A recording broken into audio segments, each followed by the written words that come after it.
Hello friends, আসসালামু আলাইকুম। তানজিলাস creation চ্যানেলে আপনাদের সবাইকে ওয়েলকাম। আজকে আমি আপনাদের সাথে আরেকটা কুকিং ভিডিও শেয়ার করব। আজকে আমি আপনাদেরকে খুব ইজি প্রসেসে বেগুনের চাটনি বানায় দেখাবো।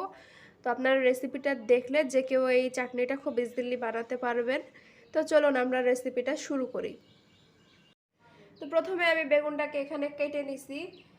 তো এই বেগুনটাকে এবার একটু ম্যারিনেট করতে হবে। শুধু লবণ, মরিচের গুঁড়া আর হলুদের গুঁড়া দিয়ে শুধু ম্যারিনেট করব, আর কিছুই দিতে হবে না। আমরা বেগুন ভাজি করার জন্য যেভাবে বেগুনটা ম্যারিনেট করি, এখানেও ঠিক সেভাবে ম্যারিনেটটা করব। তো আমি প্রথমে লবণ দিয়ে দিলাম, এবার হলুদের গুঁড়া দিচ্ছি,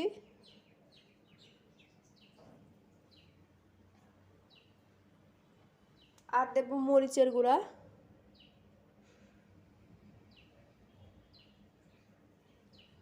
ব্যাস আর কিছুই না। এবার এগুলো সুন্দর করে বেগুনের সাথে মাখায় নেব।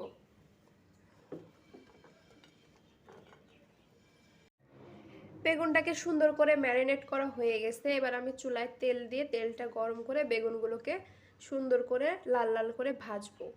তো চলুন আমরা এখন বেগুনটা ভেজে নেই। আমি চুলায় তেল দিয়ে তেলটা খুব সুন্দর করে গরম করে নিছি। এবার আমি এর মধ্যে বেগুনগুলো দিয়ে দেব।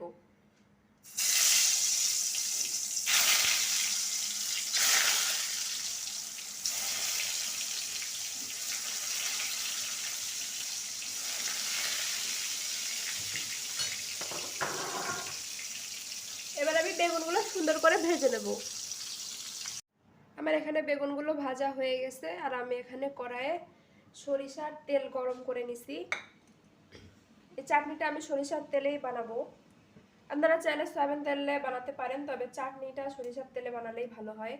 এজন্য আমি সরিষার তেলেই বানাচ্ছি। তো আমি প্রথমে এখানে একটা শুকনো মরিচ দিয়ে দিলাম,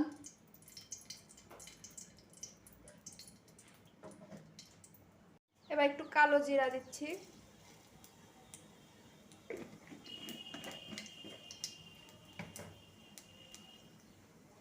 এবার আমি এখানে তেঁতুলের পাল্পটা বের করে রাখছিলাম, তেঁতুলটাকে পানিতে গুলায়, তো এবার এটা আমি এর মধ্যে দিয়ে দেবো।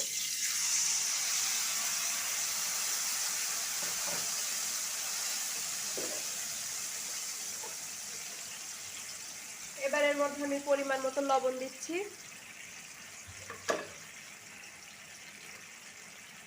হলুদের গুঁড়া দেব, মরিচের গুঁড়া দেব,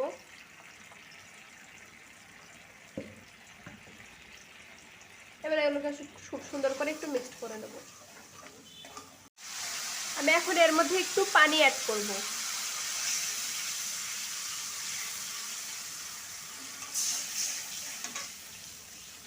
এবার এটা ফোটা পর্যন্ত অপেক্ষা করব। তো দেখুন এটা কিন্তু সুন্দর করে ফুটে গেছে। এবার আমি যে বেগুনগুলো আগে থেকে ভেজে রাখছিলাম, এই বেগুনগুলো এখন এর মধ্যে দিয়ে দেব।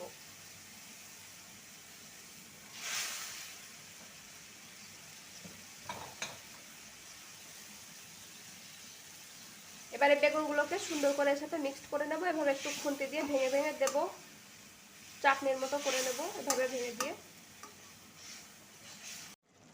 তো আমি এখানে বেগুনটা খুব সুন্দর করে ঘেটে নিছি, যেহেতু এটা চাটনি সেহেতু বেগুনটাকে একটু সুন্দর করে ঘাটতে হবে।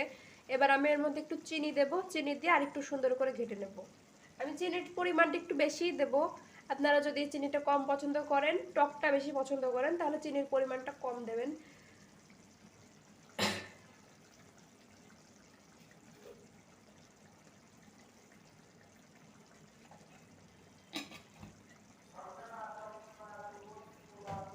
আপনারা কতটা মিষ্টি পছন্দ করেন আর তেঁতুলটা কতটা টক, সেটা অনুযায়ী আপনারা চিনিটা অ্যাড করবেন।